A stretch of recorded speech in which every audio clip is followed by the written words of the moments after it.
Before we go step by step, let's predict what makes chocolate bars taste and look right. Ready?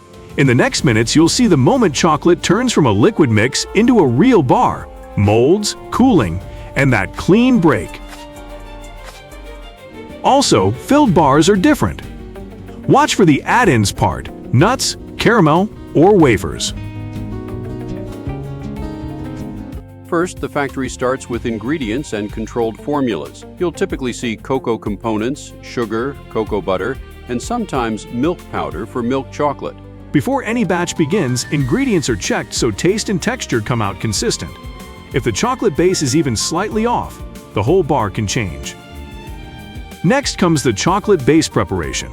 Cocoa components are processed so the mixture becomes smooth and uniform.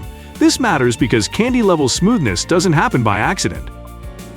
A more uniform base helps the next stage blend flavors evenly, so every bar tastes like the recipe, not like random batches. What do you think is the goal here? AOC, smooth texture, or B, and faster mixing? Grinding and refining break down particles, improving the chocolate's mouthfeel. This is where chocolate starts to become truly silky. If this step is inconsistent, you can feel graininess later, no matter how perfect the molds look. Would you rather have chocolate that's smooth but less glossy, or glossy but slightly gritty? Comment A or B. Now we reach conching. Conching is long, controlled mixing that refines flavor and texture. It helps the chocolate develop a deeper taste and a more consistent.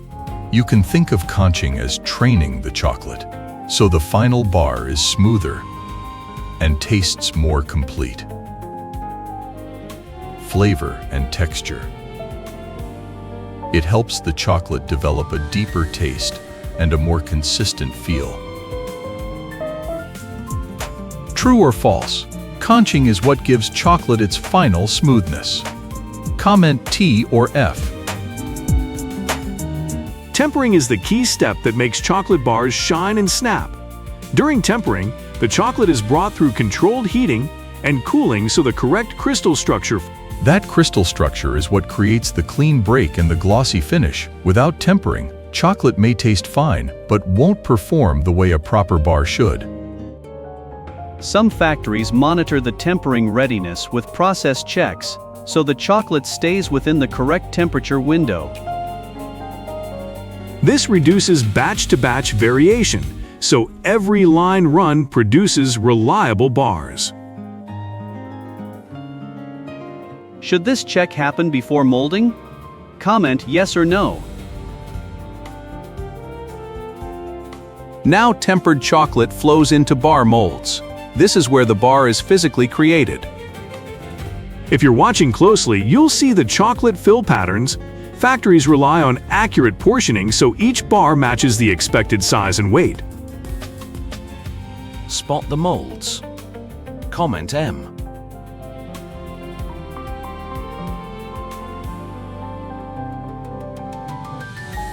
If it's a filled bar, the process gets even more precise because the filling has to sit correctly inside the chocolate shell. For filled bars, the factory places add-ins using timed steps.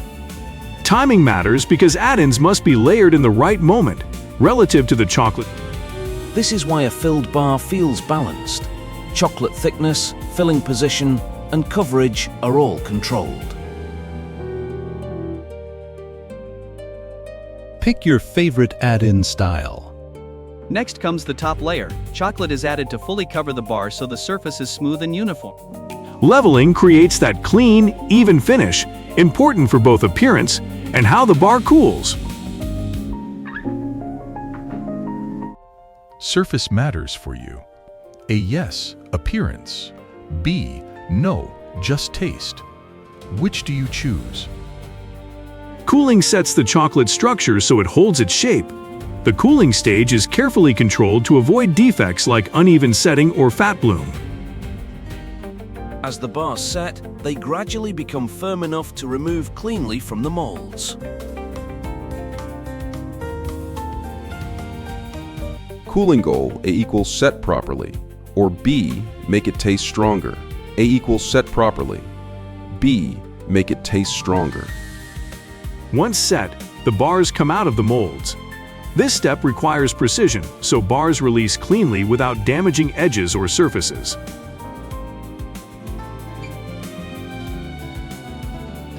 Clean demolding helps the next stages: trimming, sorting, and packaging. Did you expect demolding to be this fast? Comment yes or no. After demolding, bars move through sorting and trimming. Edges are cleaned up to match the required shape and appearance. Sorting ensures size consistency and removes any bars that don't meet the expected standard. This is a major reason factory chocolate looks so uniform. Would you keep slightly imperfect bars if the taste is perfect? A. S. E. Keep. B. And reject. Choose now. Then comes packaging. Bars are counted, wrapped, sealed, and labeled, often at very high speed. Packaging isn't just branding.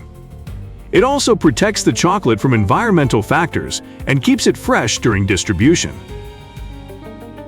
Finally, quality control. Factories check bar appearance, consistency, and sometimes weight. QA helps confirm the bar meets safety and quality standards before it leaves the facility. This is where the factory protects customers and brand reliability, so the bar you open is the bar the recipe intended. That's the chocolate bar journey, from ingredients to conching, tempering, molding, cooling, and final QA and packaging. Final interactive. Comment A for conching, B for tempering, or C for molding, then follow for the next factory step-by-step.